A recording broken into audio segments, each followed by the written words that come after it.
नमस्कार. आज एक 6 वर्षांना पोरगं पण गेलं होतं आणि पोरगं येवानंतर त्यासनं आई-वडिलांना म्हणणं होतं, की "डॉक्टर, आई सिरप वगैरे काही काम नाही कर रहा है ना." आम्ही आई सिरपना डोस बी वाढाय दिला. आम्ही 5 ml ना 6 ml दिलं, 6 ml ना 7 ml दिलं. तर मी विचारलं, की "तुमले कोणत्या डॉक्टरनी या सिरप्स वगैरे काही सांगेल होतात का देवानं किंवा डोस वाढवणं सांगेल होतात का?" तर आई-वडीलनं म्हणणं होतं, की "डॉक्टर, आमले मागला वेळेसले पण ह्या सिरप दिलता डॉक्टरनी आणि त्यासनी 4 ml दिलं होतं.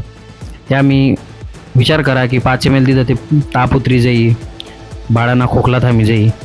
ते आम्ही 5 ml दिलं आणि आम्ही 6 ml दिलं.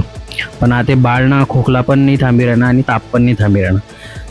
त्यावर एवढा एक धक्कादायक प्रकार शे की तुमले ज्या गोष्टीनं नॉलेज नाही आहे, ज्या गोष्टीनं तुमले काही समजत नाही, त्या गोष्टी तुम्ही डायरेक्टली आपला लहान-लहान बाळावर का ॲप्लाय करणार किंवा का ट्राय करणार?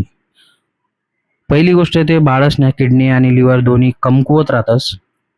एवढा मजबूत राहतच नाही आणि तुम्ही त्यावर जर 6-6, 7-7 ml अँटिबायोटिक किंवा खोकला किंवा सर्दी या सिरप जर यूज करता होतील, ते त्या गोष्टी कितल्या त्यासना लिव्हरले किंवा किडनीले कमजोर करतील, या गोष्टीसनी कल्पना तुमले नाही शे.